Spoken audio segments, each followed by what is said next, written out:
Salam Rahayu dan salam budaya bagi saudaraku pecinta budaya Nusantara.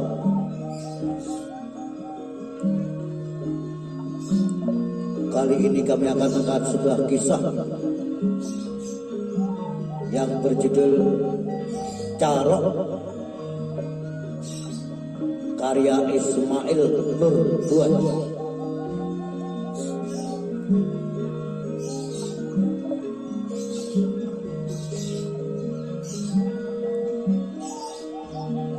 Carok secara bahasa berasal dari bahasa Jawa kuno yang artinya pertarungan atau perkelahian.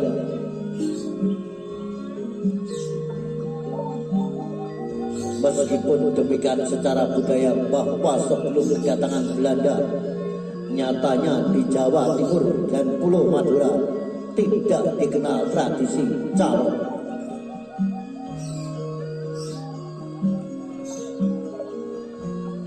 Tradisi pertarungan sampai mati dengan menggunakan senjata berupa celurit baru muncul pada abad 19 Masehi selepas pemberontakan Sakira di Jawa Timur.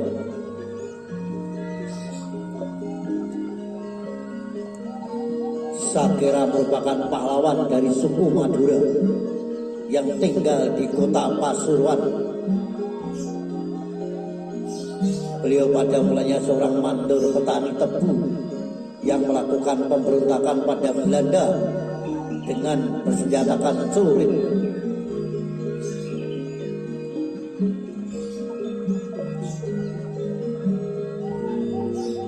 Sakira bagi pemerintah kolonial Belanda dianggap sebagai seorang ekstremis.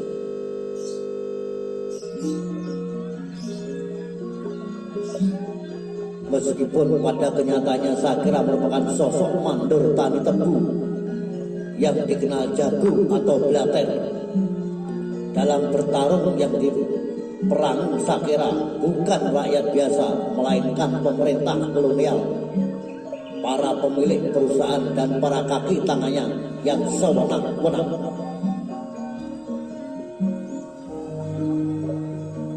Setelah Sakira digantung akibat pemberontakan yang dilancarkannya, pemerintah kolonial Belanda perlu memperburuk citra Sakira di mata masyarakat, khususnya orang-orang dari kalangan suku Madura, agar masyarakat Madura tidak meniru pemberontakan yang pernah dilakukan Sakira.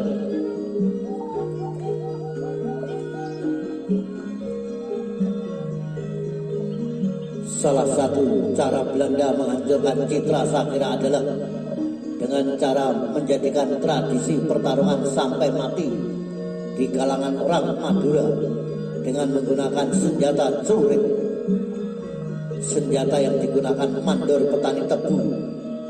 Sakira ketika itu melakukan perlawanan, atau para blater atau para jagoan Madura yang menjadi kaki tangan penjajah Belanda mulai dipersenjatai oleh Belanda dengan celurit.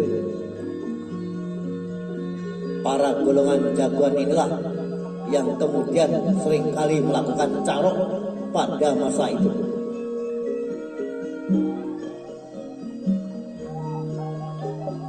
Mereka para jagoan itu biasa menantang carok bagi orang-orang yang menentang kekuasaan majikan Belandanya. Lambat laun orang Madura dan celuritnya dianggap sebagai simbol kebrutalan, sekaligus juga dianggap simbol ketangguhan. Mereka tidak sadar bahwa Belanda memanfaatkan suasana tersebut untuk mengadu domba sesama orang-orang dari suku Madura.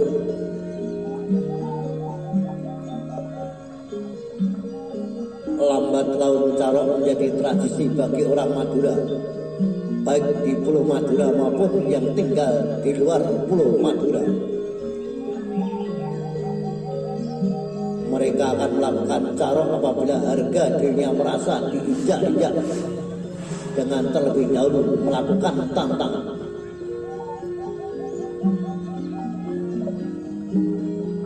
Laku Carok pada nyatanya meniru gaya para Blatter atau jagoan kaki tangan Belanda dalam menyelesaikan masalah di perselisihan.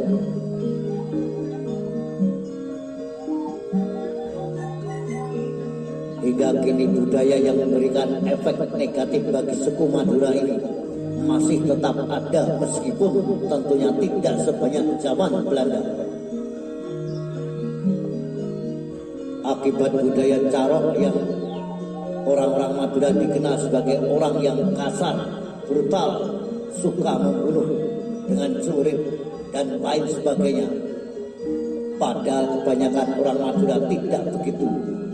Orang Madura dikenal agamis dan hanya beberapa segelintir saja dari keseluruhan orang Madura yang bersikap barbar semacam itu. Nah, itulah saudara tentang kisah dengan istilah bernama Carok. Salam Melayu, salam budaya, sampai jumpa.